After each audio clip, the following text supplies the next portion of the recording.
Hello friends, welcome to my channel. This is Prashant अक्सर and आज है 24 जुलाई। तो चलिए आज के जो भी इंपॉर्टेंट आर्टिकल है उसको कवर करते हैं। आज के न्यूज़पेपर में बहुत ज़्यादा इंपॉर्टेंट आर्टिकल नहीं है प्रीलिम्स के बेसिस पे। तो चलिए जो भी इंपॉर्टेंट आर्टिकल है उसको देखते हैं। सबसे फर्स्ट आता है आपके पास हेनली पासपोर्ट इंडेक्स आया है 2025 के अंदर में।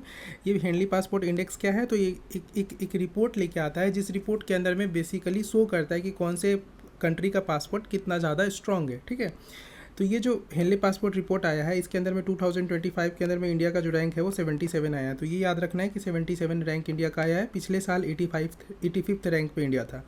इस साल 77 रैंक पे इंडिया आया है, तो रैंक कहीं ना कहीं इंप्रूव हो गया है। देखिए फर्स्ट रैंक किसका है, फर्स्ट रैंक जो आया है वो सिंगापुर का आया है। 10th रैंक पे आपके पास यूएसए है। 16th रैंक पे आपके पास चाइना है। एंड देन पाकिस्तान का रैंक सबसे पीछे है, हमारे आसपास में जो भी है उसमें 103 पे है। ठीक है, इसके अलावा बॉटम में देखेंगे तो अफगानिस्तान सबसे नीचे और भी पीछे पाकिस्तान से, देन सीरिया एंड इराक, ये सभी के सभी सबसे पीछे हैं। ये जो रिपोर्ट बनता है हेनली पासपोर्ट इंडेक्स, जो ये रिपोर्ट बनता है ये कैसे बनता है, किस बेसिस पे बनता है, तो ये एक जो भी IATA का जो डाटा होता है ना, it is the international air transport association, ये IATA के डाटा के बेसिस पे ये रिपोर्ट बनाया जाता है। अगर आपका पासपोर्ट जो है वो स्ट्रांग होगा तो क्या फ़ायदा होगा, अगर कोई भी जितना जो भी कंट्री का पासपोर्ट सबसे ज़्यादा स्ट्रांग होगा जैसे सिंगापुर, तो उतना ज़्यादा कंट्री के अंदर में आपको एक्सेस मिल सकता है। ठीक है, विदाउट वीज़ा।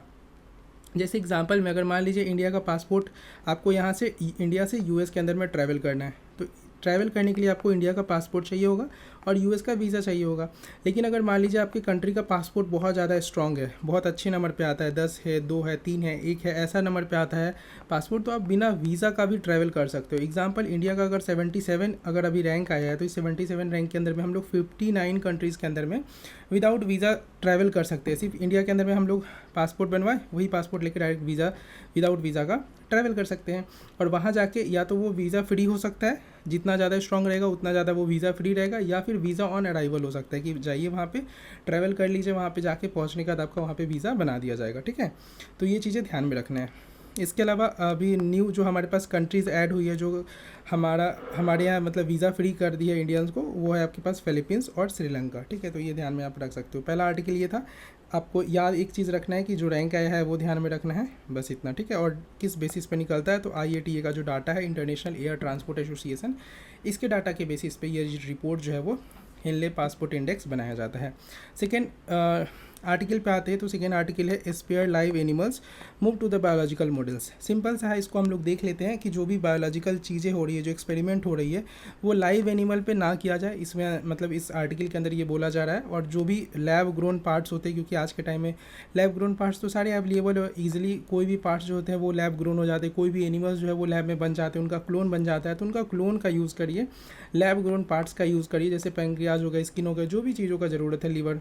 तो यही है ये आर्टिकल, इसमें मतलब इस आर्टिकल के अंदर में, और साथ साथ ये लैब ग्रोन एनिमल्स वगैरह का आप यूज़ करिए, तो इन चीज़ों पे ये फोकस करता है। सेकेंड आर्टिकल, नेक्स्ट आर्टिकल आता है हमारे पास कि is plastic industry trying to influence the green policies. जो प्लास्टिक इंडस्ट्रीज़ है वो कहीं ना कहीं जो ग्रीन पॉलिसीज़ है उसको इन्फ्लुएंस कर रही है, जो एक्चुअली में वो लोग शो कर रही है कुछ और एक्चुअली में वो लोग कर रहे हैं कुछ और, ऐसा है क्या। तो कुछ टेक्टिक्स ये लोग अपना रहे हैं, जैसे वो हम देखते हैं, जैसे जो टैक्टिक जो होता है वो जैसे टोबैको का एडिंग में ऐड करने में, और जो टोबैको इंडस्ट्री जो है वो अपनाती है, वैसे ही कुछ ये लोग भी अपना रहे हैं। जैसे ये अपना रिस्पॉन्सिबिलिटी जो है वो कंज्यूमर पे शिफ्ट कर देते हैं, ये बोल के कि हमने तो रिसाइकिल बनाया है, हमने तो जो प्लास्टिक बनाया है वो रिसाइकिल वाला प्लास्टिक है, तो आप उसको यूज़ करो, हम बाद में रिसाइकिल कर लेंगे। लेकिन वो अवॉइड कर देती है, ये नहीं बताती कि उनका रिस्पॉन्सिबिलिटी जो प्रोड्यूस करने में, रिसाइकिल जो हो रहा है उसको दोबारा रिसाइकिल करने में। बहुत सारे ऐसे भी प्रोडक्ट है जो रिसाइकिल मतलब रिसाइकिल लिखा हुआ है, लेकिन वो एक्चुअली में रिसाइकिल हो नहीं रह पा रहे क्योंकि बहुत ज़्यादा डैमेज हो गया या ख़राब हो गए। तो उन चीज़ों के बारे में जो है वो अनरिसाइकेबल मटेरियल्स भी बहुत सारे होते हैं, इन चीज़ों के बारे में नहीं बोलती है। और जब फाइनल रिपोर्ट आता है कि इतना ज़्यादा प्लास्टिक प्रोडक्शन हो रहा है, तो वो शिफ्ट कर देती है अपना रिस्पॉन्सिबिलिटी कंज्यूमर पे। सेकेंड, नेक्स्ट अगर देखेंगे तो funding misleading science and PR। तो ये लोग क्या प्रमोट करती है कि हमारा जो मटेरियल है वो रिसाइकेबल मटेरियल है, लेकिन ये लोग अवॉइड करती है दिखाने से कि हम लोग रिसाइकल में भी तो कॉस्ट लग रहा है, वो अल्टीमेटली कॉस्ट जो है वो कंज्यूमर के पॉकेट से जा रहा है। नए नए और भी चीज़ लग रहे हैं उसके अंदर में, वो सभी चीज़ों के बारे में ये शो नहीं करती हैं, बस ये शो कर रहे हैं ये लोग कि हाँ रिसाइकल है। इसके अलावा ग्रीन वॉशिंग भी कर रहे हैं। ग्रीन वॉशिंग कैसे कर रहे हैं, तो लेवल पे लिख दिए कि बायोडिग्रेडेबल है, कंपोस्टेबल है, लेकिन एक्चुअली में ये बायोडिग्रेडेबल होते भी नहीं है 100%। तो पता चल रहा है कि 90% 80% बायोडिग्रेड होते हैं, बाकी कुछ परसेंट बच जाता है। इसके अलावा कुछ ऐसे होते हैं कि इवन होते भी नहीं और उनके ऊपर भी ऐसा टैग लगा दिया जा रहा है, ठीक है। तो लैक ऑफ गवर्नेंस की वजह से, पॉलिसीज़ की वजह से ऐसे किया हो रहा है। इसके अलावा आपके पास देखेंगे तो स्पेशली जो बड़े बड़े जो प्लास्टिक प्रोड्यूसिंग कंपनीज़ है, ये स्पेशली एशिया और अफ्रीका वाला जो एरिया है इसको टारगेट कर रही है। कैसे एशिया अफ्रीका वाले को टारगेट कर रही है? क्योंकि यहाँ पे पुअर वेस्ट इंफ्रास्ट्रक्चर है, इंफ्रास्ट्रक्चर वैसा कुछ है नहीं, अच्छा नहीं है, और साथ साथ यहाँ पे स्ट्रिक्ट लॉ भी नहीं है। तो इस वजह से स्पेशली जो अफ्रीका है और एशिया वाला रीजन जो है वहाँ पे ये लोग ज़्यादा टारगेट करती है। आप यूएस में चले जाओ, वहाँ पे बहुत ज़्यादा स्ट्रिक्ट लॉज है प्लास्टिक को लेके, ठीक है। तो जो जो अच्छे कंट्रीज़ है, डेवलप्ड कंट्रीज़ है, वहाँ पे ज़्यादा ये लोग फोकस नहीं करती है, स्पेशली टारगेट कर रही है एशिया और अफ्रीका में। कोई स्टेप्स है क्या गवर्नमेंट का जो इन चीज़ों पे रूल्स लगाने की, इन चीज़ों पे रेगुलेशंस करने के बारे में बात करता है?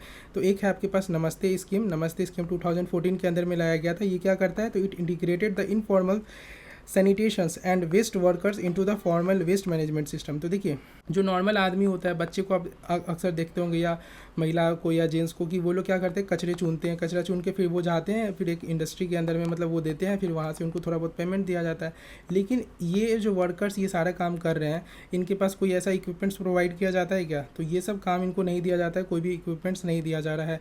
कोई भी जो ऐसे वर्कर्स होते हैं, इनके साथ बहुत सारा अलग अलग इनको बीमारियाँ हो जाती है, तो उन चीज़ों पर फोकस नहीं किया जाता है इंडस्ट्री के द्वारा, जो भी इसको बोलते हैं ये सभी काम करने के लिए। तो गवर्नमेंट नमस्ते स्कीम के अंदर में क्या करती है, जो भी इनफॉर्मल जो सैनिटेशन एंड वेस्ट वर्कर्स होते हैं, इनको कहीं ना कहीं फॉर्मल वेस्ट मैनेजमेंट सिस्टम के अंदर में लेके आने की कोशिश करती है। तो ये है नमस्ते स्कीम, इससे रिलेटेड ध्यान में रखना है आपको। देखिए, इसके अलावा एक और रूल है आपके पास, प्लास्टिक वेस्ट मैनेजमेंट रूल 2016, जिसको अमेंड किया गया था 2022 के अंदर में।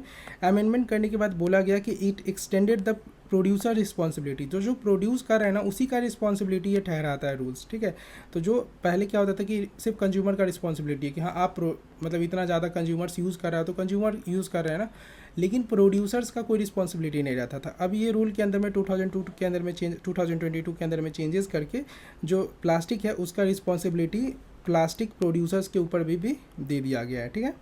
नेक्स्ट आर्टिकल आता है हमारे पास, how plant begin to form, planets जो है कैसे फॉर्म करते। तो इसमें एक अभी आर्टिकल न्यूज़ में आ रहा है, एक स्टार न्यूज़ में आ रहा है, इसको आपको ध्यान में रखना है। होप्स 315, ये होप्स 315 जो है वो एक स्टार है। अभी क्या हुआ है कि हम जो जेम्स वेब टेलीस्कोप है, अल्मा टेलीस्कोप है जो चिली का है, और जेम्स वेब टेलीस्कोप है, इन दोनों टेलीस्कोप का यूज़ करके हम एक स्टडी पढ़ पा रहे हैं, देख पा रहे हैं, जिसमें हमको पता चल रहा है कि एक यंग स्टार है और इस यंग स्टार के चारों तरफ में एक प्रोटोप्लैनेटरी डिस्क जो है वो ये फॉर्म कर रहा है, ठीक है। ये फॉर्म कर रहा है और इसी फॉर्मेशन की वजह से इस फॉर्म किए हुए डिस्क में बहुत ज़्यादा ये रोटेटिंग डिस्क है, मतलब बहुत हाई स्पीड में ये रोटेट कर रहा है। साथ साथ इसके अंदर में बहुत सारे गैसेस और डस्ट प्रेजेंट है। टेम्परेचर भी इसका इतना ज़्यादा हाई है, 1027 डिग्री सेल्सियस तक टेम्परेचर है, जिसकी वजह से जो डस्ट और ग्रेन्स जो है इसके अंदर में वो वेपराइज हो जा रहे हैं, उड़ने लग रहे हैं वो वेपर बन के। और वेपर बन के जो उड़ रहे हैं, तो ये जो मतलब गैस जो हो रहा है वेपराइज के बाद ये जो फॉर्म हो रहा है, इसको हम लोग बोलते हैं सिलिकॉन मोनोऑक्साइड। ये ध्यान में रखना है आपको। तो सिलिकॉन मोनोऑक्साइड जो है ये डस्ट और वेपर का गैस है जो वेपराइज हो रहा है। जैसे मान लीजिए यहाँ पे डिस्क है, ये डिस्क में टेम्परेचर बहुत ज़्यादा है, तो ये लोग वेपराइज होना स्टार्ट हुआ। जब ये वेपराइज होना स्टार्ट हो रहा है तो यहाँ कहीं ना कहीं टेम्परेचर ज़्यादा है, लेकिन जैसे ऊपर ऊपर जाएंगे तो यहाँ टेम्परेचर डिक्रीज़ होगा। तो जैसे ऊपर जा रहे हैं टेम्परेचर डिक्रीज़ हो रहा है, तो कूल डाउन होना स्टार्ट हो रहा है। कूल डाउन होकर एक या साथ यहाँ पे चिपकना स्टार्ट हो रही है। चिपकते चिपकते एक धीरे धीरे चिपक के लेयर्स बनाना स्टार्ट करें, और लेयर बना के एक प्लैनेट का फॉर्मेशन या एक एस्टेरॉयड का फॉर्मेशन कर ले रहे हैं, ठीक है। तो यही है इस आर्टिकल के अंदर में कि एक नया स्टडी आपको पता चल रहा है कि ऐसे बन रहा है। इसके अलावा और भी तरीके से प्लैनेट्स फॉर्म करते हैं, ये तो अभी पता ऐसे चल रहा है, जो हम लोग एनसीईआरटी में ऑलरेडी डिस्कस कर चुके हैं, ठीक है, पढ़ चुके होगा आप। नेक्स्ट इसके बाद आता है आर्टिकल, यहाँ पे इस आर्टिकल के अंदर में एक चीज़ ध्यान में आपको रखना है, ये जो गैसेस का नाम दिया गया है सिलिकॉन मोनोऑक्साइड, एंड दो टेलीस्कोप के बारे में ध्यान में रख सकते हो कि अल्मा टेलीस्कोप एंड साथ साथ जेम्स वेब टेलीस्कोप। ये सबसे ज़्यादा इंपॉर्टेंट है। होप्स 315 क्या है? तो होप्स 315 जो है वो एक यंग स्टार है जो अभी पाया गया है। तो ऐसा क्वेश्चन आपसे प्रीवियस ईयर में पूछा जा रहा है, दे देगा होप्स 315 क्या है, बगल में लिख देगा कि कोई मिशन है नासा का, कोई इसरो का मिशन है, कोई प्लांट का नाम है, ऐसा करके कुछ भी दे सकता है।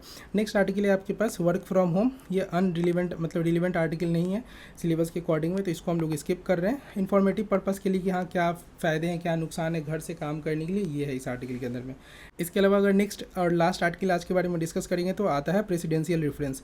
प्रेसिडेंशियल रेफरेंस क्या होता है? तो आर्टिकल 143 के अंदर में एक मैकेनिज्म प्रोवाइड किया जाता है। उस मैकेनिज्म के अंदर में मतलब आर्टिकल 43 के अंदर में कॉन्स्टिट्यूशन जो इंडियन कॉन्स्टिट्यूशन ये आपको प्रोवाइड करता है कि जो प्रेसिडेंट है वो सुप्रीम कोर्ट से कुछ ओपिनियंस मांग सकता है, और ये जो ओपिनियन होगा ये एडवाइजरी रहेगा।